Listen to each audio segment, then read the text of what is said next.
मागणी कुणाकडे मागावी? संतांकडे मागावी. का मागावी संतांकडे? कारण संत आपला जीव शिवैक्य बोधाचं ज्ञान आपल्याला करून देतात. हरवलेला परमात्मा शोधून देण्याचं काम संत गुरु महाराज करतात. महाराज धोंड्याचा महिना चालू आहे. असंच एका गावामध्ये आमची आजी होती खूप दिवसापूर्वी. आताच्या आज्या नाही तर जुन्या आज्या महाराज. त्या आजीच्या नाकामध्ये खूप मोठी नथ होती महाराज. आणि पूर्वी काय असायचं महाराज, त्या तिच्या नवऱ्याचं त्या म्हातारीवर इतका जीव होता, त्याचा धंदा होता. वर्षाला जो काही फायदा होईल का, तो फायदा झालेला काय करायचा, तेवढं गुंजभर सोनं वर्षाला तिच्या नथीमध्ये वाढवायचा. प्रेम होतं महाराज, ते प्रेमच तसलं होतं महाराज. आणि वाढवायचा. आणि त्या वर्षाला वाढवण्यानं महाराज नथ झाली मोठी. नथ मोठी झाली. आणि मग धोंड्याचा महिना होता. बाहेरचे पाहुणे बोलवले होते. आता माहेरचा आल्यानंतर पहिला आनंद झाला, म्हातारीला आनंद झाला. बसवलं सगळे, चहा बसवले आणि तिनं सगळ्या चहाचा कप आणला, बशी आणली, चहा प्यायला.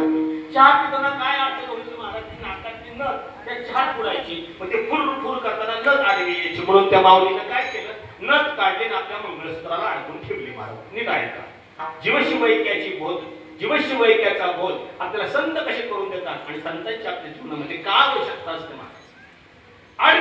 अडकवली बराच वेळ झाला, चहा झाला, गप्पा टप्पा झाला, छान पैकी पुरणपोळ्याचा स्वयंपाक झाला, धोंडे झालं, खाल्लं पिल्लं सगळं झालं, आयर झाले. हे पाहुणे रावळे निघून गेले. म्हातारे थोडी विश्रांतीला पडली महाराज. विश्रांतीला पडली. 5 वाजता उठली, बघायला लागली. चहा आणला सुनबाईनं.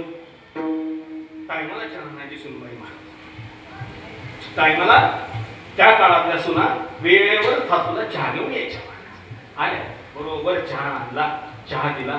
चहा पिता पिता पुन्हा नदीची आठवण झाली. माझ्या नाकात नथ कुठे गेली.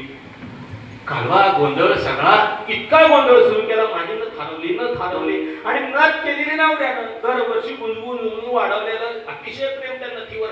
नथ हरवली. सगळ्या घरात हुडकायला लागली, सून हुडकायला लागली, लेक हुडकायला लागला, सगळीकडे नथ हुडकायला लागली. तासभर झाला, नथ काही सापडली नाही महाराज. नातू बाहेर खेळत होता. नातू घरात आला. अजय, आता तुझा चेहरा का उतरला एवढा? नातवाला कळतं आजीचा चेहरा का उतरला. लेकापेक्षा जास्त नातवाला कळतं महाराज. आपली आजी इतकी सुकली का आज?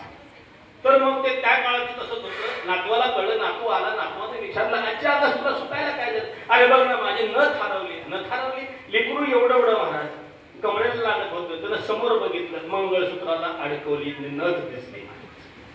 मंगळसूत्राला अडकवलेली नथ दिसली. अगं आजे, अगं वेडीस का ग तू?